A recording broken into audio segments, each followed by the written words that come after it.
Hey Farah, Grapehyacinth. I wanted to take this time to wish you a Merry Christmas and a Happy New Year. I also want to thank you for all the stories that you did um, over this past year. I do apologize if they seemed repetitive and all that, but I guess what it is that when you've been a fan like I have of these kind of concepts, mostly the melting kind for as long as I have, which is essentially 30 years, then kind of want to see more of it. I mean, honestly, TV Tropes looks at this as what they call the lustful milk gag or the melting gag or whatever they call it. And pretty much it's a it's a funny gag, there's no doubt about it. It seems to me, and I don't mean any offense by this, but it seems to me that when you look at it from a character perspective, and again, I don't mean any offense, it seems that it's always the female characters that end up doing the gag, that end up in the melting situation, if you catch my drift. They always seem to be in that situation. I mean, I think I've mentioned this before, but I'll mention it again. When I was a kid, TBS used to have, or what it was known as WTBS, they used to have this 1 hour block around noontime Pacific called Tom and Jerry's Funhouse, or Super Funhouse. And in it was a variety of shows. Yeah, it was a variety of shows, that was in it. No, well, not shows, but cartoons. A variety of classic cartoons. And one of those cartoons at times was Popeye. And I remember watching the Popeye short Polly-Voo Woos for the first time, and I saw the ending of it where Olive ended up melting into a running, flowing puddle of butter on the floor, which basically flowed down the floor with just a smiley face, with just her face remaining on it, kind of her eyes and a smile and a smiling face. And I just became so enthralled by it as a kid. I mean, this was something you didn't normally see at that time, and especially with a character that was portrayed as a human, or basically a human character or a cartoony human character. You never saw that. And it wasn't until later on, as I kept watching cartoons, and ironically, I think it was part of the TBS Funhouse, or the TBS Tom and Jerry Funhouse, that I discovered that Warner Brothers did it as well. They did it with a Porky Pig cartoon called Swooner Crooner. Yeah, they did a Porky Pig cartoon called Swooner Crooner, did it as well. And the scene there basically was a black hen melting into a rippling puddle with just that little red mohawk or flaw, whatever it is, remaining. And it was, and again, I basically saw something that normally I wouldn't see ever. And that was, twice, and from the same program.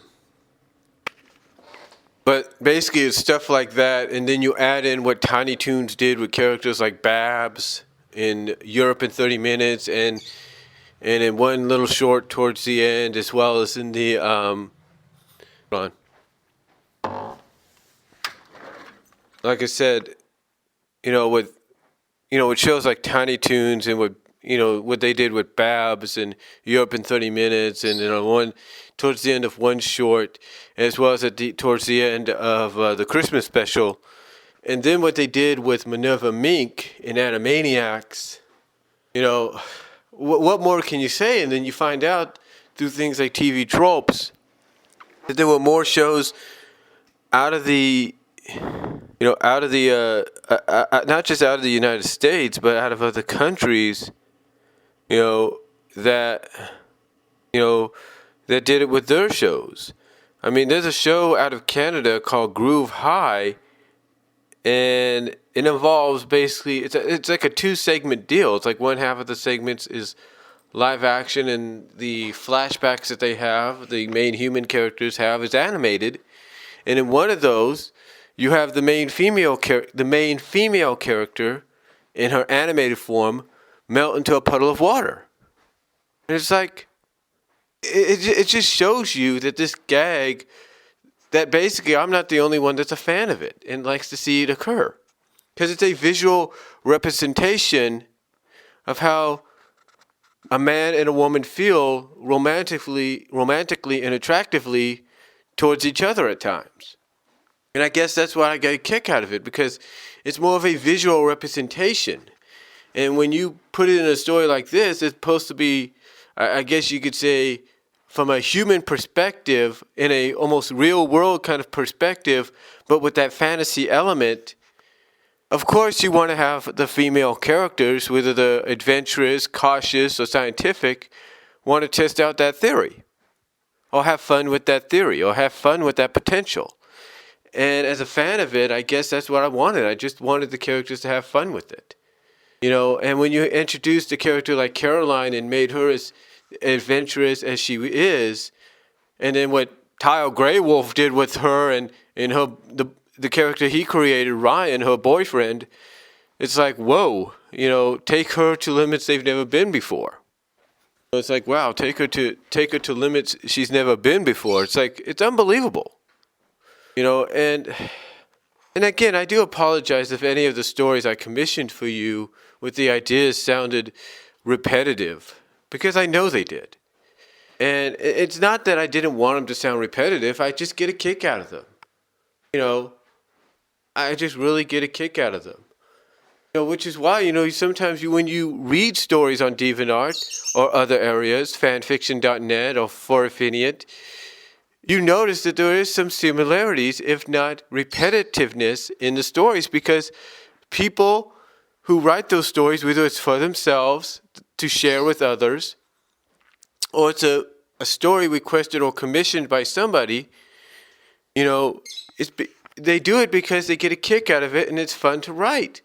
And it gives them an idea, and it gives them the opportunity to come up with different scenarios of how they can incorporate that same situation, that repetitive situation of the melting and the, and all that, and the other stuff. So, that I guess in a sense, that's why I've always been repetitive when I've come to my ideas for my commissions. And again, I do apologize for that. I do apologize because of the fact that I just like to see it happen. That's all. But I do understand where you're coming from at times. I really do. I understand completely where you're coming from. You take a look at ideas that myself and other people give you, and you're like, yeah, it's a great idea, but it sounds a little repetitive. Why don't we spice it up a little bit by adding more to it than just what you want to see? And I really respect that. I really do. I appreciate it. I respect it. Because you do get to it, but it's like you want to, with your stories, you want to work around it. Like you want to work it into certain scenarios, but you also want to build towards it at times. Like, okay, they want to see it, but let's work it in somehow to where we build towards that moment, or we work it into different scenarios and situations, and at least it's there, and at least they read and see that it's there, even if it's not the way they would want, it's still there, as they asked, in a sense. In a sense, it's still there as they asked. And there are several times I've noticed that with stories I've commissioned you for. I've noticed that, and I completely enjoy it. I really, really do. And again, I respect where you're coming from with it. And once again, I do apologize for being repetitive on the stories and suggestions. It's just the fact that I've been a fan of these things. I really have. I mean, when you take a look what you've done, with people like what you've done with your stories, and what Tile Grey Wolf has done, and what others have done, and you become a fan of certain scenarios and stuff. I mean, heck, there are several people that do. Heck, there's several people that I've seen at what's known as Eka's Portal that do these comics, and most of the time, some of these, well, they're basically comics is what they are. They're just separate pages. Well, they do the vor thing. They do the soft vor thing. Well, basically, it's you swallow a character and then you spit them back out. There's one person, actually two, or three individuals that do this. They do this at times with the comics, and throughout you see the process of sort of the story playing out, and in the end you see one person or one character just satisfied with soft voring or swallowing another, while you see the person that's been soft vored or swallowed as sort of a big imprint on the body, like you see an imprint of the body or the face. And either it's just, an imprint, or you see an imprint like of a smiley face and all that, or their upper midsection or the upper torso, if you catch my drift. You kind of see that as an imprint, and you get a kick out of it. You find it funny. You find it enthralling because it's like, it's something that you like. You really do. And then when you take a look, and then when you add that to what's known as absorption and all that, and you combine the two, it becomes fascinating, becomes intriguing. And of course, invisibility, who doesn't have fun with that kind of concept? I'm just saying, who doesn't have fun with that kind of concept? There's so much you can do with it.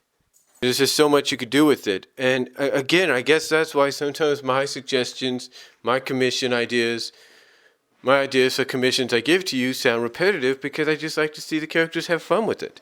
Especially characters like, let's say, the Caroline character, who is basically very adventurous in many ways. And you can thank Tyrell Grey Wolf for making her more adventurous. You really can.